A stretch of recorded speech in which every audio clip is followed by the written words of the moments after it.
Bienvenidos a Historia del Arte Barroco. Esta semana vamos a seguir analizando la apasionante arquitectura de la época del Renacimiento. Repasando lo que ya aprendimos la semana pasada, podemos resumir diciendo que el Renacimiento fue un movimiento cultural enormemente importante y de mucha influencia que se inició en Italia alrededor de los siglos XIV y XV y es considerado el momento de transición entre lo que fue la Edad Media y lo que sería la Edad Moderna. El Renacimiento estuvo marcado por enormes cambios de pensamiento y de paradigma que se vieron reflejados en todas las producciones artísticas de este periodo, en la literatura, en la pintura, la escultura, la música y en la arquitectura, que es lo que ya empezamos a analizar la semana pasada. Pero el Renacimiento no se limitó a Italia, sino que se fue extendiendo por toda Europa. Por ejemplo, llegó hasta España, a Francia, Inglaterra, los Países Bajos, Alemania. Y en este video vamos a ver algunos ejemplos de la arquitectura renacentista en estos países.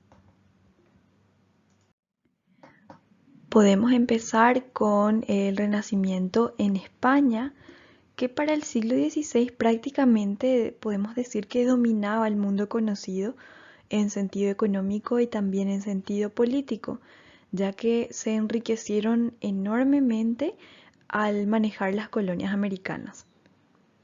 Si bien ellos también tenían cierta influencia del Renacimiento italiano, el Renacimiento español tenía sus propias características, ya que ellos combinaron el estilo gótico y el árabe para crear sus propios motivos.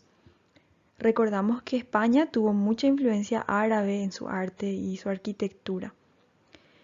Y además de esto, los lazos políticos con Italia llevaron las ideas del Renacimiento hasta España, donde se mezclaron con el arte mudéjar que ya habíamos analizado. Algunas características resaltantes de la arquitectura renacentista española serían primeramente la amalgama de características góticas con el arte árabe y el arte mudéjar. Y también otra característica es que ellos tenían mucha afluencia de maestros y artistas italianos que inmigraron hasta España, entonces recibieron de primera mano estas ideas renacentistas. La arquitectura del Renacimiento español se subdivide en 5 estilos o periodos de desarrollo. Los dos primeros serían realmente antecedentes del Renacimiento. Primeramente encontramos el arte hispano-musulmán, que se refiere a las producciones que tuvieron lugar bajo la dominación musulmana, por ejemplo, del reino de Al-Ándalus. Vemos que abarca los siglos VIII hasta el siglo XV, fueron varios siglos de dominación musulmana en España, que obviamente tuvieron una influencia importante en la producción artística de los españoles. Luego tenemos el arte mudéjar que ya estudiamos. El arte mudéjar sería, repasando un poco, la arquitectura que tuvo lugar en España después de que los cristianos retomaron la dominación del territorio español y empezaron a construir influenciados por los arquitectos musulmanes o también por arquitectos de origen árabe que se convirtieron al cristianismo. Más o menos abarcó de los siglos XIII hasta el siglo XVI. Resumiendo, el arte mudéjar era una mezcla de arte musulmán con arte cristiano. Ahora, los 3 últimos periodos que aquí están resaltados son los que efectivamente corresponden al Renacimiento. Primero tenemos el periodo plateresco de los siglos XV al XVI más o menos, que fue una transición del gótico al Renacimiento. y se destaca por su gran ornamentación. Al periodo plateresco también se le conoce como el proto-renacimiento y su nombre viene de la palabra platero, que hace alusión al trabajo del orfebre, el que trabaja con la plata. Y este es un trabajo muy intrincado, muy detallado. Ya vamos a ver enseguida a qué se refiere este estilo. Luego tenemos el estilo desornamentado o también conocido como el estilo herreriano, en honor a uno de sus arquitectos más famosos, que abarca más o menos del siglo XVI al XVII. Este es el periodo clásico del Renacimiento español y está basado en lo que fue el Renacimiento italiano, el Alto Renacimiento italiano. Era ornamentado pero de una manera más medida. Es por eso que su nombre dice desornamentado, ya que fue como una respuesta al plateresco, donde había una profusión de ornamento, sobre todo en la fachada y en el tratamiento de las superficies, y se empieza a volver un poco más medido en el periodo desornamentado. El último es el periodo churrigueresco, que se caracteriza por volver a esa ornamentación que disminuyó en el periodo clásico. Pero este periodo ya coincide con el barroco que vamos a ver más adelante. Vamos a ver ahora algunos ejemplos de dos de estos periodos, el plateresco y el desornamentado. La iglesia de San Pablo en Valladolid corresponde al gótico plateresco, que dijimos que también se conoce como proto-renacimiento. Esta construcción tiene muchos elementos del estilo gótico. Vemos, por ejemplo, el uso de las dos torres en la fachada, a pesar de que en este caso sí son prácticamente simétricas. Y como mencionamos, este estilo ya es una transición que va pasando a ser renacentista. Aplica algunos elementos del gótico y algunos del renacimiento, como el uso de la ornamentación en manera de arcos y columnas, por ejemplo. En la fachada también vemos el rosetón, que es algo bastante paradigmático, algo muy llamativo del estilo gótico. Y arriba tenemos, a modo de un frontón griego, por ejemplo, el remate triangular. Aquí vemos una foto del interior de la biblioteca del monasterio de San Lorenzo del Escorial, que es un ejemplo clásico del estilo renacentista español. Lo que es llamativo en este diseño es la mezcla entre la ornamentación clásica, como por ejemplo esos patrones geométricos de inspiración griega que vemos en los arcos, que se mezcla con la decoración de la superficie totalmente cargada por representaciones gráficas o pinturas. Algo interesante de estas pinturas es que representan a las 7 artes liberales. Como dijimos, esto es el interior de una biblioteca, era un lugar de estudio para los monjes, y las 7 artes liberales que mencionamos son la mezcla del trivium y el quadrivium. El trivium son la dialéctica, la retórica y la gramática, y el quadrivium son la aritmética, la geometría, la astronomía y la música. Estas 7 disciplinas o 7 artes liberales ya son una herencia de la civilización grecolatina que se revalorizó con el Renacimiento.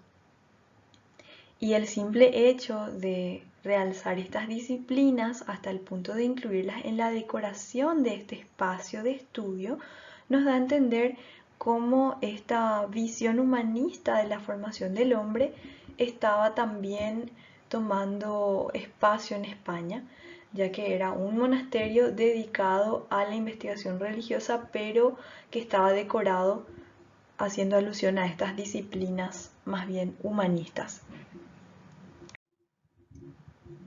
Aquí podemos ver el exterior de ese mismo edificio y notamos que está en directo contraste con el estilo plateresco, el estilo anterior.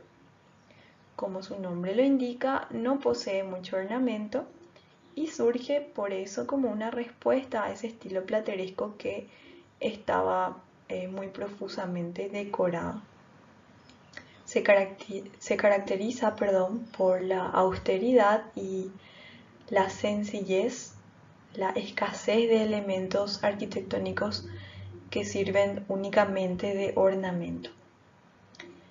El interior ya vimos que estaba decorado con pinturas detalladas, pero la arquitectura en sí es bastante simple y hasta austera, es por eso que se llama desornamentado.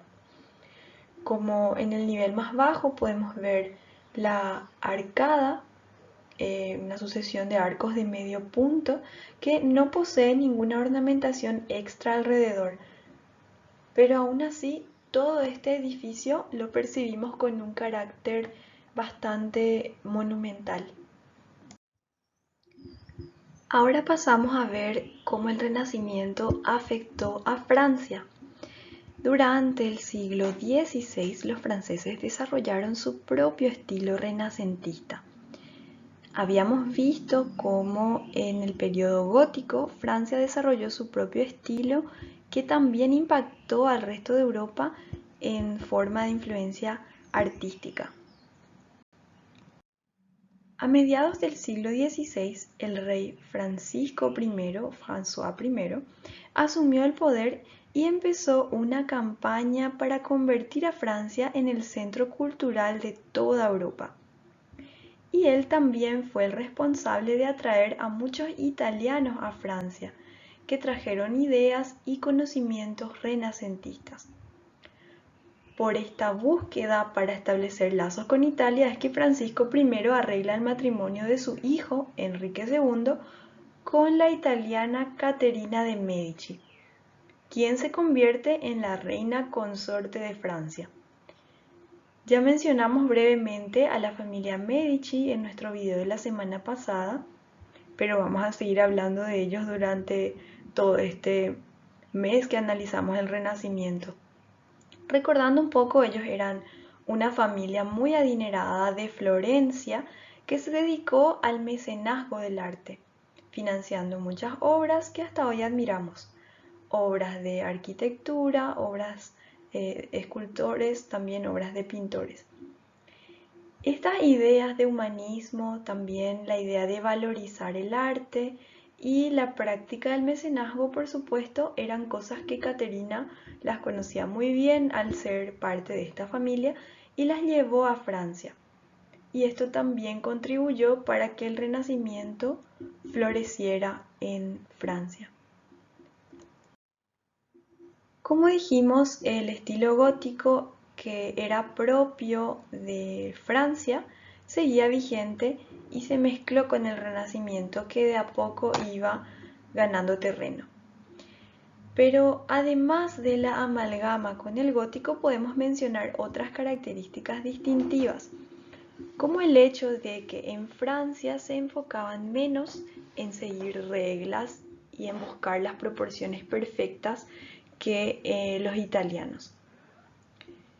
Recordamos que la figura de los arquitectos tratadistas era muy importante en Italia. Estos arquitectos que escribían libros sobre cómo debería ser la arquitectura o cómo se debería alcanzar la belleza o la perfección. Que obviamente también buscaban imitar bastante las proporciones de las construcciones grecolatinas. Pero en Francia las ideas humanistas del Renacimiento se manifiestan en el enfoque que le dan a la creatividad del artista, ya que empiezan a valorar mucho más la invención, como por ejemplo en el estilo manierista en Italia. Y otra característica del Renacimiento francés es la riqueza de las superficies, el tratamiento de las superficies, como es el caso de esta armadura de desfiles que estamos viendo en la imagen. Esta era la armadura de desfiles del rey Enrique II, que como podemos ver estaba totalmente labrada. El icónico Palacio Louvre de París, una joya francesa verdaderamente, representa varios estilos de arte y arquitectura franceses, pero empieza con el gótico. Y el segmento que estamos viendo ahora es una adhesión ya de la época del Renacimiento. Vemos que tiene un enfoque en la regularidad, que es la repetición de algunos elementos, también en la simetría y el orden, todas características que nos recuerdan al clásico greco-latino. Pero también vemos esa decoración de las superficies que mencionamos y un poco de lo que sería la invención o el toque, vamos a decir, más bien creativo. Si recordamos, el Renacimiento en Italia no decoraba tanto los muros, por ejemplo, alrededor de sus aberturas. Pero aquí podemos ver el uso de diferentes tipos de arcos también. En el primer nivel vemos el arco romano, el arco de medio punto. En el segundo vemos el remate triangular de los frontones griegos. Y en el tercero una ornamentación única, llena de tallados. Podemos decir entonces que el estilo renacentista en Francia era algo más vivaz o pintoresco incluso que el estilo renacentista italiano. También vemos que hace un énfasis importante en la verticalidad, algo así como en el estilo gótico también lo hacían. Durante el Renacimiento en Francia surge una tipología de edificios que sería muy popular. Es el château o castillo francés, que se construía normalmente sobre una colina, por lo general que miraba hacia el valle de un río. Esta implantación servía como un mecanismo de defensa para ver desde lejos a los posibles invasores. Y esa es otra diferencia con el Renacimiento italiano, porque recordamos que durante el Renacimiento en Italia se potencia la vida urbana, la construcción de ciudades. Los palacios, por ejemplo, en el Renacimiento italiano se construían en el medio de la ciudad. Pero vemos que en Francia estos castillos se construían más bien en el campo, donde prácticamente no tenían vecinos, es decir, que todavía no se iniciaba esta vida, digamos, eminentemente urbana. Uno de los castillos más famosos de Francia, probablemente, es el Château Chambord, que vemos en esta foto. Podemos ver que tiene un diseño muy simétrico, muy pintoresco, y notamos que en este caso no se enfatiza tanto la verticalidad. Aunque el edificio es bastante alto, se hace más énfasis en la horizontalidad, empleando por ejemplo esas bandas que vemos alrededor de todo el edificio que van separando visualmente a los pisos. También podemos ver que emplean estos techos cónicos, que sería una marca distintiva del Renacimiento francés, que todavía no vimos en Italia. También podemos ver que tiene muchísimas chimeneas, numerosas chimeneas, en total 365. Y estas diferencias, me refiero a la cantidad de chimeneas y también al uso de este tipo de techos, ya que en Italia eran más bien planos, estas diferencias podrían deberse a la diferencia del clima entre ambos países. En Francia ellos necesitaban muchas chimeneas.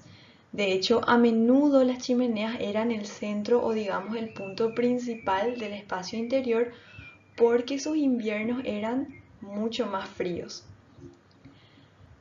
Además de todas estas chimeneas que generan una línea bastante recargada en el techo, vemos en el centro mismo una torreta que se encuentra sobre la escalera principal. Aquí podemos ver esa escalera principal de doble hélice que muchos atribuyen a Leonardo da Vinci. Sabemos que Leonardo da Vinci recibió mucho apoyo y financiamiento de este rey francés Francisco I, a quien ya mencionamos, y también este rey fue el responsable de encargar la construcción de muchos de los castillos franceses, entre ellos el que estamos observando aquí. Quizás por eso es que algunos atribuyen el diseño de esta particular escalera muy intrincada realmente al genio Leonardo da Vinci, pero no hay pruebas contundentes de ello. Otra cosa que podemos ver en esta foto, se aprecia un poquito arriba en las esquinas el techo artesonado, que es otra característica del Renacimiento francés. Ahora pasamos al estilo renacentista inglés. Es importante recordar que en este periodo Inglaterra se estaba recuperando de una devastadora guerra que se llamaba la Guerra de los 100 años. Esta fue una guerra que duró 117 años contra Francia y consumió muchos de sus recursos. Así que entendemos que estilísticamente Inglaterra se encontraba un poco atrasada en comparación con sus vecinos del continente, ya que por si fuera poco tener una guerra de un siglo de duración, cuando terminó la Guerra de 100 años, inicia una guerra civil, que sería la Guerra de las Dos Rosas. Este era un enfrentamiento entre dos casas nobles inglesas que querían quedarse con el poder, los Lancaster y los York. Eventualmente, Enrique VII, que era parte de la casa de Lancaster, se casa con Elizabeth de York y crean la dinastía conocida como los Tudors. Así termina la Guerra de las Dos Rosas, pero no su influencia, ya que numerosas series literarias y también series de televisión se inspiraron en esta guerra, como por ejemplo la famosísima Juego de Tronos. El estilo renacentista inglés se podría describir como único, bastante ecléctico, pero a la vez comedido. Este último punto se comprende teniendo en cuenta la enorme cantidad de recursos que ellos se gastaban en guerras, además de ser en cierta forma parte de la idiosincrasia inglesa. Otra característica resaltante del Renacimiento inglés es que ellos le daban un enfoque mayor al realismo o digamos a la representación de la realidad que a la belleza. Era un enfoque bastante funcional. Hay tres estilos básicos dentro del Renacimiento inglés que se fueron aplicando paulatinamente y que iban gradualmente teniendo más ornamentación y también más características renacentistas. Tenemos primero el estilo que se conoce como estilo Tudor, que corresponde más o menos al periodo en el que Enrique VIII era el rey de Inglaterra, el primer rey de la dinastía Tudor, que fue un periodo bastante pacífico, ¿sí? Considerando que ya había cientos de años que ellos estaban en guerra. Este fue el primer mandato en el que no tenían ninguna guerra. Entonces, en este periodo en el que empieza a enriquecerse nuevamente el imperio, se aplican formas del gótico tardío y van mezclando con algunos elementos del Renacimiento, por ejemplo, los elementos de la simetría y el orden, pero en una medida todavía, vamos a decir, disminuida. Luego tenemos el estilo isabelino, que corresponde más o menos con el mandato de la reina Elizabeth o la reina Isabel I, que era la hija de Enrique VIII. Este estilo se caracteriza por utilizar elementos de diseño clásicos y elementos manieristas. Eso significa que era un estilo más libre, pero que enfatizaba todavía más en el orden y la simetría de la arquitectura grecolatina. Y por último está el estilo jacobino, que se dio más o menos durante el reinado de el rey James o el rey Jacobo, que también fue un periodo de mucha producción artística, de mucha producción literaria, y su arquitectura ya se caracteriza por una unidad estilística, es decir, que no había tantas diferencias individuales entre cada artista, más bien todos trataban de aplicar el mismo estilo, y la decoración se centraba en el interior. El exterior era todavía bastante austero.